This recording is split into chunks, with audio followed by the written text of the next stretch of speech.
ಪ್ರೀತಿಯ ವಿದ್ಯಾರ್ಥಿಗಳೇ, ಎಲ್ಲರಿಗೂ ನಮಸ್ಕಾರ.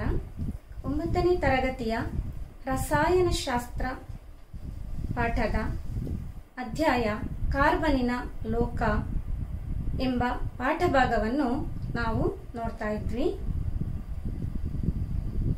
ಕಾರ್ಬನ್ ಡೈಆಕ್ಸೈಡ್ನ ತಯಾರಿ ಹೇಗೆ, ಹಾಗೆ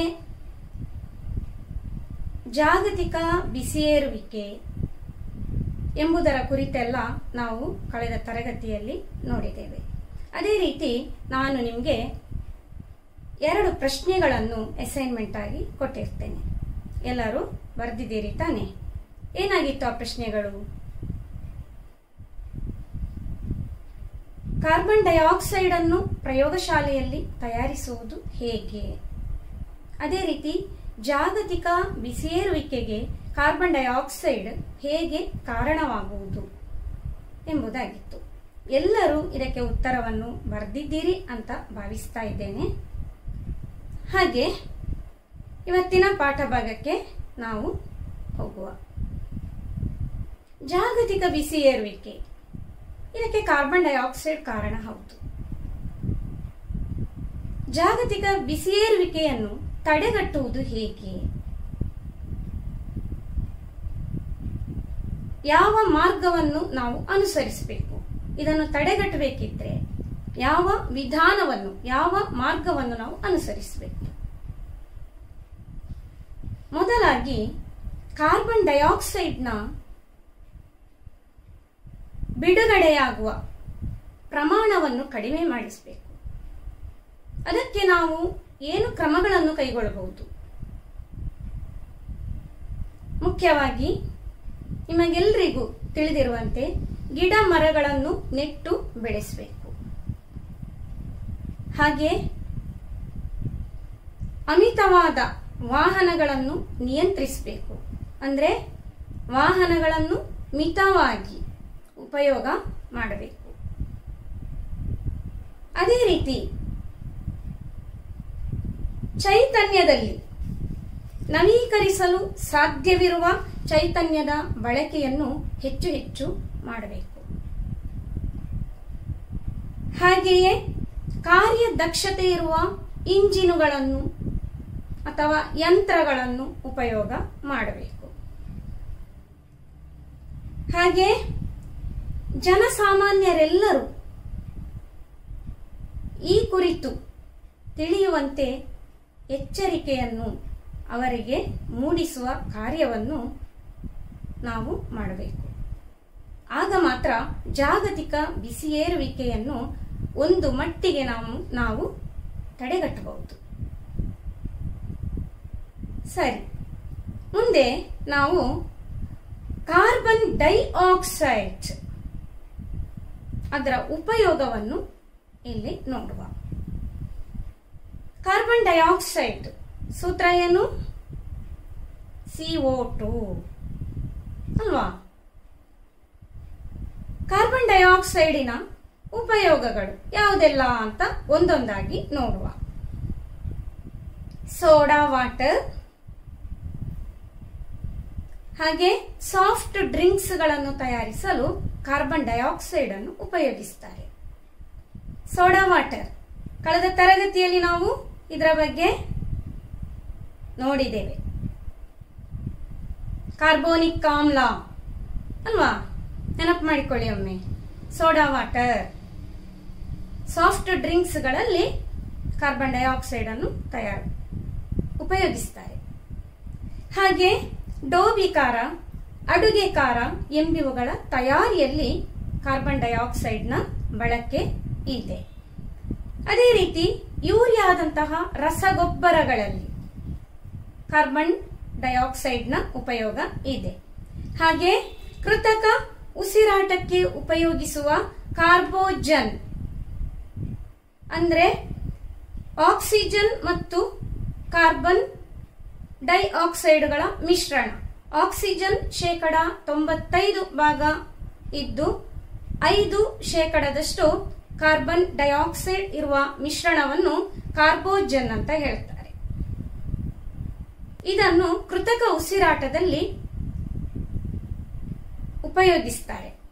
ಹಾಗೆ ಕಾರ್ಬನ್ ಡೈಆಕ್ಸೈಡ್ನ ಘನರೂಪವಾದ ಡ್ರೈ ಐಸ್, ಇದನ್ನು ಶೀತಲೀಕಾರಕವಾಗಿಯೂ, ಅದೇ ರೀತಿ ಸ್ಟೇಜ್ ಶೋಗಳಲ್ಲಿ ಮೋಡ ಸಮಾನವಾದ ವಾತಾವರಣವನ್ನು, ದೃಶ್ಯವನ್ನು ನಿರ್ಮಿಸಲಿಕ್ಕೆ ಬೇಕಾಗಿ ಉಪಯೋಗ ಮಾಡ್ತಾರೆ.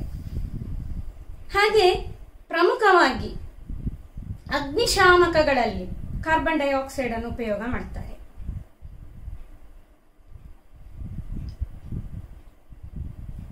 ಇಲ್ಲಿ ನೀವು ಈ ಚಿತ್ರವನ್ನು ಒಮ್ಮೆ ಗಮನಿಸಿ.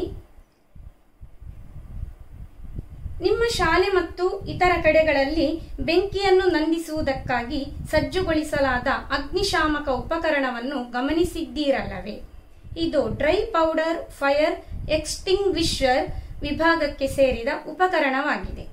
ಎಬಿಸಿ ಡ್ರೈ ಪೌಡರ್ ಎಂಬ ಹೆಸರಿನಿಂದ ಕರೆಯಲ್ಪಡುವ ರಾಸಾಯನಿಕವನ್ನು ಇದರಲ್ಲಿ ಉಪಯೋಗಿಸಲಾಗಿದೆ. ಇದು ಮೋನೋ ಅಮೋನಿಯಂ ಫಾಸ್ಫೇಟ್ ಮತ್ತು ಅಮೋನಿಯಂ ಸಲ್ಫೇಟಿನ ಮಿಶ್ರಣವಾಗಿದೆ. ಈ ಉಪಕರಣವನ್ನು ಉಪಯೋಗಿಸಿ ಸ್ಪ್ರೇ ಮಾಡಲ್ಪಡುವ ಪೌಡರ್ ಕರಗುವುದು ಮತ್ತು ಬೆಂಕಿ ಹಿಡಿದ ಪದಾರ್ಥದ ಮೇಲ್ಮೈಯಲ್ಲಿ ಒಂದು ಆವರಣವನ್ನು ಉಂಟು ಮಾಡುವುದು ಹಾಗೂ ಬೆಂಕಿ ಹರಡುವುದನ್ನು ತಡೆಗಟ್ಟುವುದು.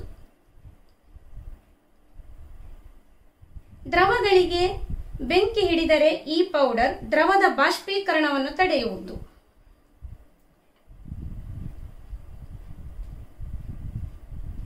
ಮತ್ತು ಆ ಮೂಲಕ ಬೆಂಕಿಯ ಹರಡುವಿಕೆಯನ್ನು ತಡೆಯುವುದು. ಇಂತಹ ಅಗ್ನಿಶಾಮಕಗಳು ಡಿಸಿಪಿ ಅಗ್ನಿಶಾಮಕಗಳು ಎಂಬ ಹೆಸರಿನಲ್ಲೂ ಕರೆಯಲ್ಪಡುವುದು. ಮುಂದೆ ಕಾರ್ಬನ್ ಮಾನಾಕ್ಸೈಡ್ ನ ಕುರಿತು ನಾವು ಕಲಿಯುವ. ಕಾರ್ಬನ್ ಮಾನಾಕ್ಸೈಡ್ ಸೂತ್ರ ಎಂತದ್ದು? CO. ಕಾರ್ಬನ್ ಮಾನಾಕ್ಸೈಡಿನ ಸೂತ್ರ CO. ಕಾರ್ಬನ್ ಮಾನಾಕ್ಸೈಡ್ ಹೇಗೆ ಉಂಟಾಗ್ತದೆ? ಕಾರ್ಬನ್ ಆಕ್ಸಿಜನ್ನೊಂದಿಗೆ ವರ್ತಿಸುವಾಗ ಉಂಟಾಗುವ ಅನಿಲ ಕಾರ್ಬನ್ ಡೈಆಕ್ಸೈಡ್ ಅಲ್ವಾ? CO2 ಅಲ್ವಾ? CO ಕಾರ್ಬನ್ ಮಾನಾಕ್ಸೈಡ್ ಹೇಗೆ ಉಂಟಾಗ್ತದೆ ತಿಳಿಬೇಕಲ್ವಾ? ಕಾರ್ಬನ್ ಪ್ರಮಾಣ ಹೆಚ್ಚು ಇದ್ದು ಆಕ್ಸಿಜನ್ನ ಪ್ರಮಾಣವು ಕಡಿಮೆ ಇದ್ದು ಅವುಗಳು ಸಂಯೋಗಗೊಂಡಾಗ ಉಂಟಾಗುವ ಅನಿಲವೇ ಕಾರ್ಬನ್ ಮಾನಾಕ್ಸೈಡ್. ಕಾರ್ಬನ್ನಿನ ಪರಿಮಾಣವು ಹೆಚ್ಚಾದರೆ ಅಥವಾ ಆಕ್ಸಿಜನ್ನಿನ ಪರಿಮಾಣವು ಕಡಿಮೆಯಾದರೆ ಆಗ ಅವುಗಳು ಸಂಯೋಗಗೊಂಡು ಉಂಟಾಗುವಂತಹ ಕಾರ್ಬನ್ ಮತ್ತು ಆಕ್ಸಿಜನ್ಗಳು ಸಂಯೋಗಗೊಂಡು ಉಂಟಾಗುವ ಯೌಗಿಕವೇ ಕಾರ್ಬನ್ ಮಾನಾಕ್ಸೈಡ್ ಆಗಿದೆ, CO. ಅದರ ಸಮೀಕರಣವನ್ನೊಮ್ಮೆ ಗಮನಿಸಿ. 2C plus O2 gives 2CO. ಅಂದ್ರೆ ಕಾರ್ಬನ್ ಮಾನಾಕ್ಸೈಡ್ CO.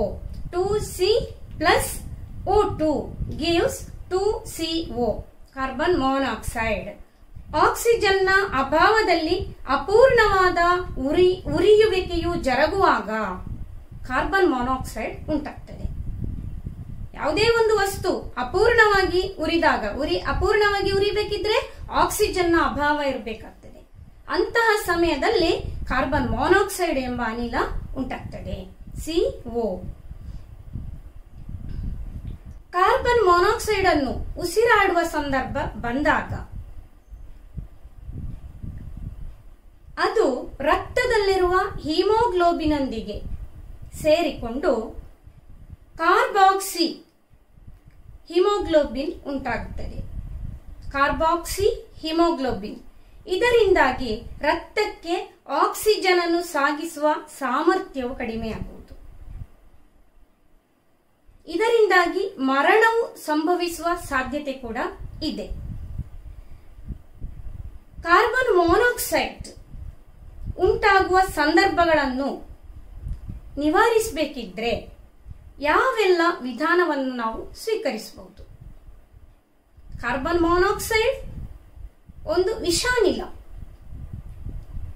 ಅಂತಹ ಸಂದರ್ಭದಲ್ಲಿ ಅದರ ನಿವಾರಣೆಯನ್ನು ನಾವು ಕೈಗೊಳ್ಳಬೇಕಾಗ್ತದೆ. ಏನಾಗಿರಬಹುದು? ಉತ್ತಮವಾಗಿ ಉರಿಯುವಂತಹ ಇಂಧನವನ್ನೇ ನಾವು ಉಪಯೋಗಿಸಬೇಕಾಗ್ತದೆ. ಉರಿಯುವಿಕೆ ಅಪೂರ್ಣವಾಗಿದ್ದಾಗ ಕಾರ್ಬನ್ ಮಾನಾಕ್ಸೈಡ್ ಉಂಟಾಗ್ತದೆ. ಹಾಗಾಗಿ ಅಂತಹ ಸಂದರ್ಭವನ್ನು ಸಾಧ್ಯವಾದಷ್ಟು ಇಲ್ಲದ ಹಾಗೆ ನೋಡುವುದು ಉತ್ತಮ. ವಿಷಾನಿಲವಾದರೂ ಈ ಕಾರ್ಬನ್ ಮಾನಾಕ್ಸೈಡ್ ವಿಷಾನಿಲ ಆದ್ರೂ ಕೂಡ ಇದು ಕೆಲವೊಂದು ಈ ಅನಿಲದಿಂದ ಪ್ರಯೋಜನ ಕೂಡ ಇದೆ. ಏನದು ಗಮನಿಸುವ. ಇಂಧನವಾಗಿ ಕಾರ್ಬನ್ ಮಾನಾಕ್ಸೈಡ್ ಅನ್ನು ಉಪಯೋಗ ಮಾಡ್ತಾರೆ. ಹಾಗೆ ಕೈಗಾರಿಕೆಗಳಲ್ಲಿ ಪ್ರೊಡ್ಯೂಸರ್ ಗ್ಯಾಸ್ ಅಂದ್ರೆ ಕಾರ್ಬನ್ ಮಾನಾಕ್ಸೈಡ್ ಮತ್ತು ನೈಟ್ರೋಜನ್ ಅನಿಲಗಳ ಮಿಶ್ರಣ. ಅದೇ ರೀತಿ ವಾಟರ್ ಗ್ಯಾಸ್ ಕಾರ್ಬನ್ ಮಾನಾಕ್ಸೈಡ್ ಮತ್ತು ಹೈಡ್ರೋಜನ್ ಅನಿಲಗಳ ಮಿಶ್ರಣ. ಎಂಬಿಯುಗಳ ತಯಾರಿಕೆಯಲ್ಲಿ ಕಾರ್ಬನ್ ಮಾನಾಕ್ಸೈಡ್ ಅನ್ನು ಉಪಯೋಗ ಮಾಡ್ತಾರೆ. ಪ್ರೊಡ್ಯೂಸರ್ ಗ್ಯಾಸ್ ಮತ್ತು ವಾಟರ್ ಗ್ಯಾಸ್ ಕೈಗಾರಿಕೆಯಲ್ಲಿ ಇದರ ಬಳಕೆ ಇದೆ. ಅದೇ ರೀತಿ ಲೋಹಗಳ ನಿರ್ಮಾಣ ಪ್ರಕ್ರಿಯೆಯಲ್ಲಿ ಅಪಕರ್ಷಣಕಾರಿಯಾಗಿ ವರ್ತಿಸಲು ಕಾರ್ಬನ್ ಮಾನಾಕ್ಸೈಡ್ ಅನ್ನು ಉಪಯೋಗ ಮಾಡ್ತಾರೆ. ಲೋಹಗಳ ತಯಾರಿಯಲ್ಲಿ ಅಪಕರ್ಷಣಕಾರಿಯಾಗಿ ಇದನ್ನು ಉಪಯೋಗ ಮಾಡುವಂತದ್ದು. ಇನ್ನು ಕಾರ್ಬೋನೇಟುಗಳು ಮತ್ತು ಬೈಕಾರ್ಬೋನೇಟುಗಳು ಇವುಗಳ ಬಗ್ಗೆ ನೋಡುವ. ಕಾರ್ಬೋನೇಟುಗಳು ಮತ್ತು ಬೈಕಾರ್ಬೋನೇಟುಗಳು ಕಾರ್ಬನ್ ಅಡಕವಾಗಿರುವ ಯೌಗಿಕಗಳ ಇನ್ನೊಂದು ವಿಧ.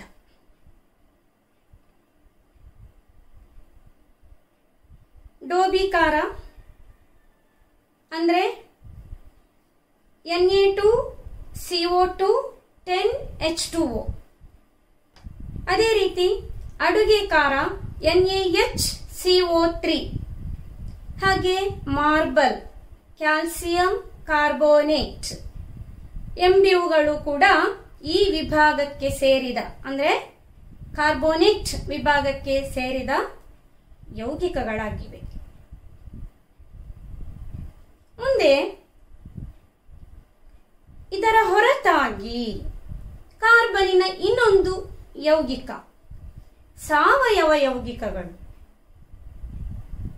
ಅದರ ಬಗ್ಗೆ ಸ್ವಲ್ಪ ಮಟ್ಟಿಗೆ ನಾವಿಲ್ಲಿ ಕಲೀಲಿಕ್ಕಿದ್ದೇವೆ. ಹೆಚ್ಚಿನ ಮಾಹಿತಿಗಳನ್ನು ಮುಂದಿನ ತರಗತಿಯಲ್ಲಿ ನಿಮಗೆ ಕಲೀಲಿಕ್ಕೆ ಇದೆ. ಇಲ್ಲೇನು ಕೊಟ್ಟಿದ್ದಾರೆ ಗಮನಿಸುವ.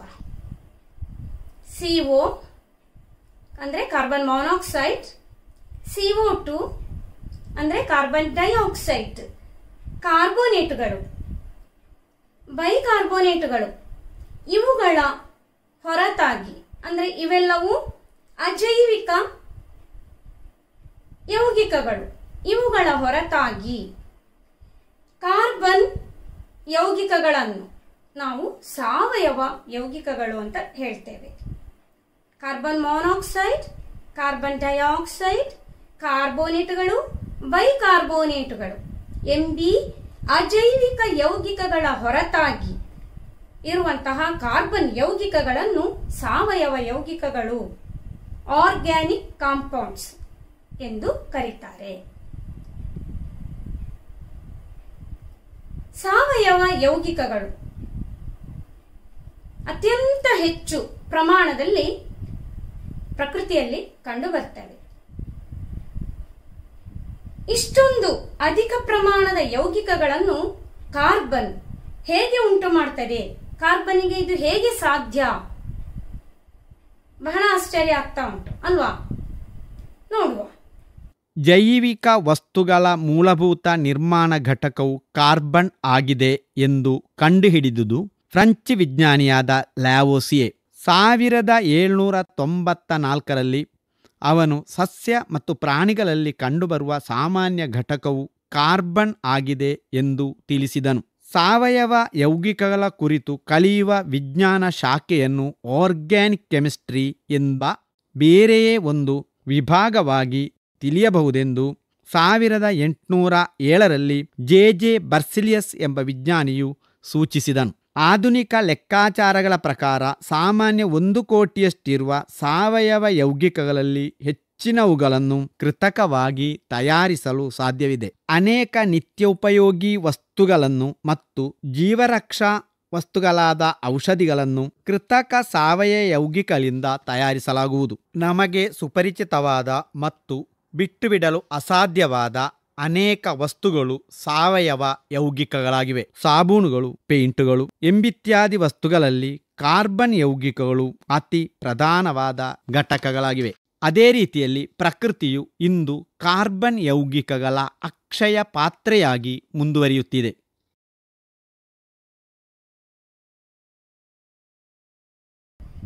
ಕಾರ್ಬನ್ನಿನ ಹೊರವಲಯದಲ್ಲಿ ಎಷ್ಟು ಇಲೆಕ್ಟ್ರಾನ್ಗಳಿವೆ? S, correct, 4. ಕಾರ್ಬನ್ನಿನ ಸಂಯೋಜಕತೆ ಎಷ್ಟು? ಸರಿ, ಅದು ಕೂಡ 4. ಇದರಿಂದಾಗಿ ಕಾರ್ಬನ್ನಿನ ಸಂಯೋಜಕತೆ 4, ಅದೇ ರೀತಿ ಹೊರವಲಯದಲ್ಲಿ 4 ಇಲೆಕ್ಟ್ರಾನುಗಳಿವೆ. ಇದರಿಂದಾಗಿ ಇವುಗಳು ಸಹಭಾಗಿ ಬಂಧದಲ್ಲಿ ಏರ್ಪಡುತ್ತವೆ. ಅಂತಹ ಕೆಲವು ಯೌಗಿಕಗಳನ್ನು ನಿಮ್ಮ ಪಠ್ಯಪುಸ್ತಕದಲ್ಲಿ ಕೊಟ್ಟಿರ್ತಾರೆ. ಅದನ್ನು ನಾವೀಗ ಗಮನಿಸುವ. ಆ ಪಟ್ಟಿಯನ್ನೊಮ್ಮೆ ಗಮನಿಸಿ, ಏನ್ ಕೊಟ್ಟಿದ್ದಾರೆ ನೋಡಿ. ಯೌಗಿಕ CH4, ಸಿ, ಅದೇ ರೀತಿ ಅದರ ಸುತ್ತಲೂ 4 ಹೈಡ್ರೋಜನ್ ಪರಮಾಣುಗಳು. ಅದರ ಸಹಭಾಗಿ ಬಂಧದ ಸ್ವಭಾವ ಯಾವುದು ಎಂಬುದಾಗಿ ಬರೀಲಿಕ್ಕಲ್ಲಿ ಹೇಳಿದ್ದಾರೆ. ಏಕ ಸಹಭಾಗಿ ಬಂಧ ಕೊಟ್ಟಿದ್ದಾರೆ ಅಲ್ಲಿ. ಅದೇ ರೀತಿ ಎರಡನೇ ಯೌಗಿಕವಾಗಿ C2H4, CH double bond CH. ಅಲ್ಲಿ ನಾವು ಯಾವ ರೀತಿಯ ಬಂಧವನ್ನು ಕಾಣ್ತಾ ಇದ್ದೇವೆ? ಕಾರ್ಬನ್ ಮತ್ತು ಕಾರ್ಬನ್ನಿನ ನಡುವೆ 2 ಗೆರೆ ಅಲ್ಲಿ ಹಾಕೊಂಡು ಕಾಣ್ತಾ ಇದ್ದೀರಲ್ವಾ? ಅಂದ್ರೆ ಡಬಲ್ ಬಾಂಡ್, ದ್ವಿಬಂಧ ಅಂತ ಹೇಳ್ತೇವೆ. ಕಾರ್ಬನ್ ಮತ್ತು ಕಾರ್ಬನ್ಗಳ ನಡುವೆ ದ್ವಿಬಂಧ ಇದೆ. ಮೊದಲಿನ ಉದಾಹರಣೆಯಲ್ಲಿ ಏಕಬಂಧಕ್ಕೆ ಅದು ಉದಾಹರಣೆ CH4, ಅದನ್ನು ಮೀಥೇನ್ ಅಂತ ಕರೀತಾರೆ. CH4 ಏಕಬಂಧ. ಎರಡನೇದು CH ಡಬಲ್ ಬಾಂಡ್ CH ದ್ವಿಬಂಧ. ಇದು ಈಥೀನ್. ಅದೇ ರೀತಿ ಮೂರನೇ ಉದಾಹರಣೆ ಅಲ್ಲಿ ಕೊಟ್ಟಿರುವಂತದ್ದು CH ಟ್ರಿಪಲ್ ಬಾಂಡ್ CH.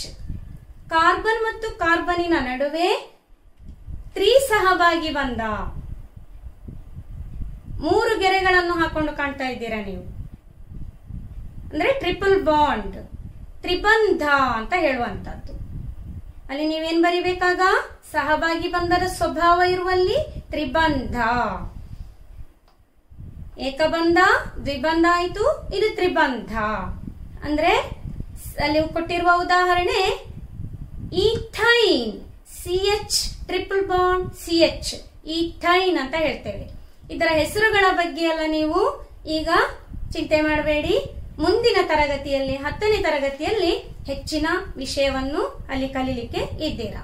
ಈಗ ಇಲ್ಲಿ ನೀವು ಈ ಬಂಧವನ್ನು ಏಕಬಂಧ, ದ್ವಿಬಂಧ, ಅದೇ ರೀತಿ ತ್ರಿಬಂಧ ಎಂಬುವುಗಳನ್ನು ತಿಳ್ಕೊಳ್ಬೇಕು.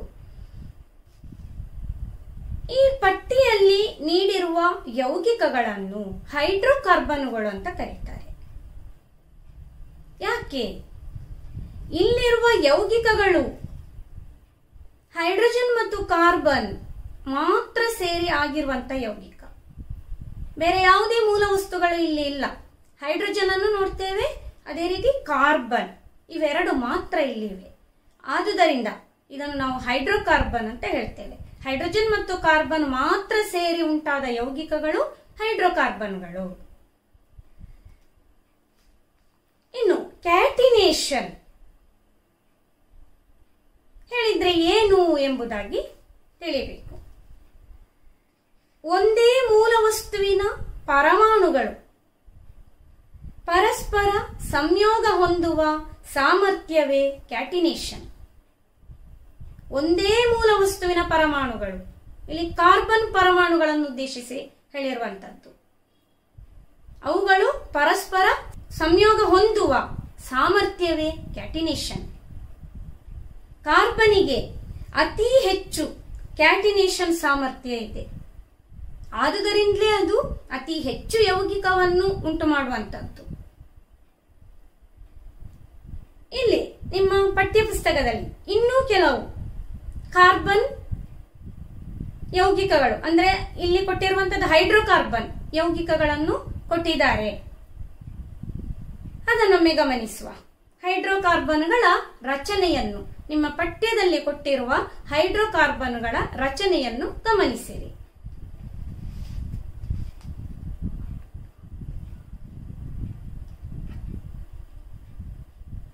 ನೋಡಿ ಅಲ್ಲಿ ಏನು ಕೊಟ್ಟಿದ್ದಾರೆ. ಮೊದಲನೇದು CH3 CH CH3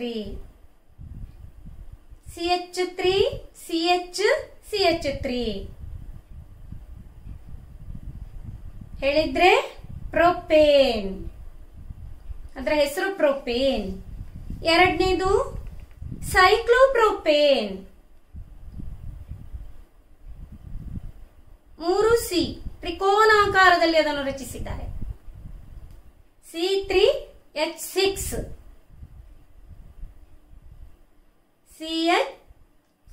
CH2 CH2 CH2 ಅಂತೇಳಿ ಅದನ್ನು ರಚಿಸಿದ್ದಾರೆ. ಆ ರಚನೆಯನ್ನೊಮ್ಮೆ ಗಮನಿಸಿ. ಹಾಗೆ ಮೂರನೇದು ಅಲ್ಲಿ ಕೊಟ್ಟಿರುವಂತದ್ದು ಪ್ರೊಪೀನ್ CH2 double bond CH2 CH3.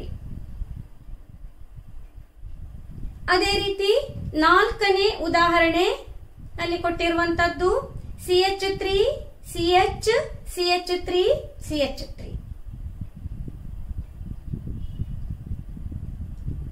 2-ಮಿಥೈಲ್ propane ಆಗಿದೆ ಅಲ್ಲಿ ಕೊಟ್ಟಿರುವಂತದ್ದು. 2-ಮಿಥೈಲ್ ಪ್ರೊಪೇನ್. ಅದರ ಹೆಸರು ಈಗ ನಿಮ್ಗೆ ಇಲ್ಲಿ ಬೇಡ, ಆದ್ರೂ ನಾನು ಹೇಳ್ತಾ ಇದ್ದೇನೆ. ನಿಮಗೆ ಮುಂದೆ 10ನೇ ತರಗತಿಯಲ್ಲಿ ನೀವು ಅದರ ಬಗ್ಗೆ ಕಲೀಲಿಕ್ಕಿದ್ದೀರಾ. ಅದರ ಬಗ್ಗೆ ಈಗ ನೀವು ಚಿಂತಿಸುವುದು ಬೇಡ. ಹಾಗೆ 5ನೇ ಉದಾಹರಣೆಯಾಗಿ ಅಲ್ಲಿ ಕೊಟ್ಟಿರುವಂತದ್ದು CH double bond CH CH2. ಅದರ ಹೆಸರು ಸೈಕ್ಲೋಪ್ರೋಪೀನ್. ಇಲ್ಲಿ ಇಷ್ಟು ಹೈಡ್ರೋಕಾರ್ಬನ್ಗಳನ್ನು ನೀವು ಗಮನಿಸಿದ್ರಿ. ಅಂದ್ರೆ ಹೈಡ್ರೋಜನ್ ಮತ್ತು ಕಾರ್ಬನ್ ಮಾತ್ರ ಸೇರಿ ಆಗಿರುವಂತಹ ಯೌಗಿಕಗಳ ರಚನೆಯನ್ನು ಇಲ್ಲಿ ಕೊಟ್ಟಿರುವಂತದ್ದು. ಕಾರ್ಬನ್ ಯೌಗಿಕಗಳ ಸಂಖ್ಯೆ ಹೆಚ್ಚಾಗಲು ಯಾವ ವೈಶಿಷ್ಟ್ಯಗಳೆಲ್ಲ ಕಾರಣಗಳು ಎಂಬುದನ್ನು ನಾವೀಗ ಯೋಚಿಸುವ. ಏನೆಲ್ಲ ಆಗಿರಬಹುದು? ಇಷ್ಟೊಂದು ಕಾರ್ಬನ್ ಯೌಗಿಕಗಳಿವೆ. ಅದು ಅಷ್ಟು ಸಂಖ್ಯೆಯಲ್ಲಿ ಬೆಳಿಬೇಕಿದ್ರೆ ಅದರ ವೈಶಿಷ್ಟ್ಯಗಳು ಯಾವುದೆಲ್ಲ? ಸಂಯೋಜಕತೆಯನ್ನು ಆಲೋಚನೆ ಮಾಡಿ. ಕಾರ್ಬನ್ನ ಸಂಯೋಜಕತೆ 4. ಹಾಗೆ ಕ್ಯಾಟಿನೇಷನ್ ಸಾಮರ್ಥ್ಯ ಅತಿ ಹೆಚ್ಚು. ಹಾಗೆ ಕಾರ್ಬನ್ ಪರಮಾಣು ಏಕಬಂಧ, ದ್ವಿಬಂಧ, ತ್ರಿಬಂಧ ಎಂಬಿಯುಗಳಲ್ಲಿ ಯೌಗಿಕಗಳನ್ನು ಉಂಟು ಮಾಡುವ ಸಾಧ್ಯತೆ ಇದೆ.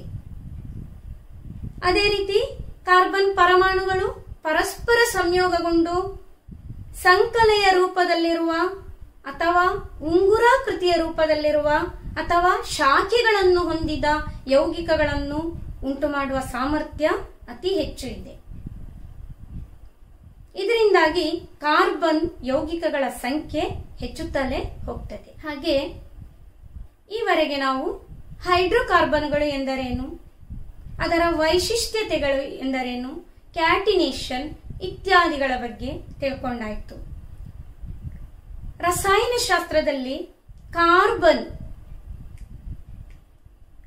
ಮತ್ತು ಹೈಡ್ರೋಕಾರ್ಬನ್ಗಳು ಇವುಗಳನ್ನು ಮಾತ್ರ ಕಲಿಯುವ ಒಂದು ಪ್ರತ್ಯೇಕವಾದ ಶಾಖೆ ಇದೆ. ಅದನ್ನೇ ನಾವು ಸಾವಯವ ರಸಾಯನಶಾಸ್ತ್ರ ಅಥವಾ ಆರ್ಗ್ಯಾನಿಕ್ ಕೆಮಿಸ್ಟ್ರಿ ಎಂಬುದಾಗಿ ಹೇಳ್ತೇವೆ. ಕಾರ್ಬನಿನ ಯೌಗಿಕಗಳು ಮತ್ತು ಅಂದ್ರೆ ಮುಖ್ಯವಾಗಿ ಅದರಲ್ಲಿ ಹೈಡ್ರೋಕಾರ್ಬನ್ಗಳು ಇದರ ಕುರಿತಾಗಿ ಮಾತ್ರ ಕಲಿಯುವಂತಹ ಒಂದು ಶಾಖೆ ಆರ್ಗ್ಯಾನಿಕ್ ಕೆಮಿಸ್ಟ್ರಿ. ಇದರ ಬಗ್ಗೆ ನೀವು ಮುಂದಿನ ತರಗತಿಯಲ್ಲಿ ಹೆಚ್ಚಿನ ಅಭ್ಯಾಸವನ್ನು ಮಾಡಲಿದ್ದೀರಿ. ಇಲ್ಲಿಗೆ ಈ ಪಾಠಭಾಗ ಮುಗಿತಾ ಬಂತು. ಅದರೊಂದಿಗೆ ನಿಮಗೆ ನಾನು ಕೆಲವೊಂದು ಅಸೈನ್ಮೆಂಟುಗಳನ್ನು ನಿಮ್ಮ ಪಠ್ಯಪುಸ್ತಕದಲ್ಲಿಯೇ ಇರುವಂತಹ ಮೌಲ್ಯಮಾಪನ ಮಾಡೋಣ ಎಂಬಲ್ಲಿ ಕೆಲವು ಪ್ರಶ್ನೆಗಳಿದೆ. ಅವುಗಳಿಗೆ ಉತ್ತರಿಸಿ ನಿಮ್ಮ ವಿಜ್ಞಾನ ಅಧ್ಯಾಪಕರುಗಳಿಗೆ ಅದನ್ನು ತೋರಿಸಿ. 9ನೇ ತರಗತಿಯ ರಸಾಯನಶಾಸ್ತ್ರ ಪಾಠಭಾಗ ಇಲ್ಲಿಗೆ ಮುಕ್ತಾಯಗೊಂಡಿತು. ಎಲ್ಲರಿಗೂ ಮತ್ತೊಮ್ಮೆ ಹೃತ್ಪೂರ್ವಕ ವಂದನೆಗಳು.